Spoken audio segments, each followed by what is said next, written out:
नाही, महाराष्ट्रामध्ये जर खऱ्या अर्थानं मुख्यमंत्र्याची जर रेस लावलीच असेल, म्हणजे सध्या तरी आपण बोलूया की सगळीकडे बोल घेवडे वक्तव्य सर्व बाजूनी येत आहेत.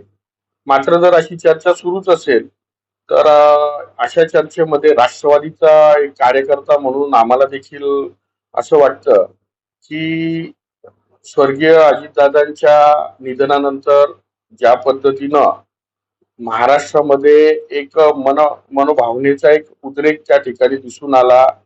आदरणीय दादांनी केलेल्या कामांचं खऱ्या अर्थानं महाराष्ट्राच्या जनतेला त्यावेळेस दादांच्या उणीव भासायला लागली आणि त्याच्यामुळं दादांनी जो काही पुरोगामी आणि अग्रगणी महाराष्ट्राचा विचार ह्या महाराष्ट्राला दिला, त्याचं जर खऱ्या अर्थाने त्याचा वारसदार कोणी असेल तर आमच्या राष्ट्रीय नेत्या आदरणीय सुनेत्रा वहिनी पवार आहेत. आणि राष्ट्रवादीच्या प्रत्येक कार्यकर्त्याला वाटतं की या महाराष्ट्राची एक पहिली महिला मुख्यमंत्री म्हणून आदरणीय सुनेत्रा वहिनींनी त्या ठिकाणी मुख्यमंत्री पदाची शपथ घ्यावी.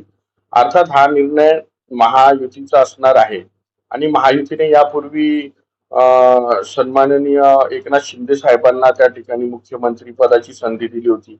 भाजपचं देखील एक आता मुख्यमंत्री पद त्यांनी पण घेतलेलं आहे.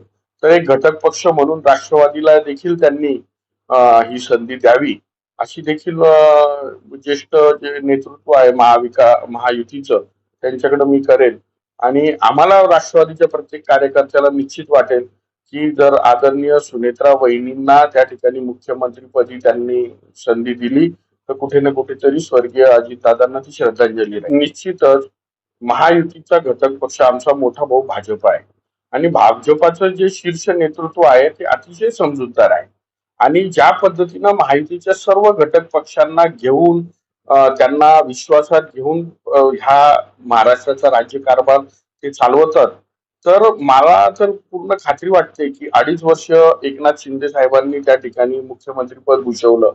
आता श्री फडणवीस साहेबांचं देखील 2.5 वर्ष जवळपास पूर्ण होत आहेत आणि त्यांच्या काळात पुन्हा त्यांना आता दिल्लीत एक मोठी संधी देणार अशा पण काही बातम्या कानावर येतात.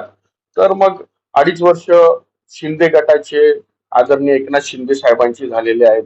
2.5 वर्ष भाजपचे प्रमुख म्हणून महाराष्ट्राचे प्रमुख म्हणून आदरणीय फडणवीस साहेबांचा तिचा कार्यकाळ झालाय.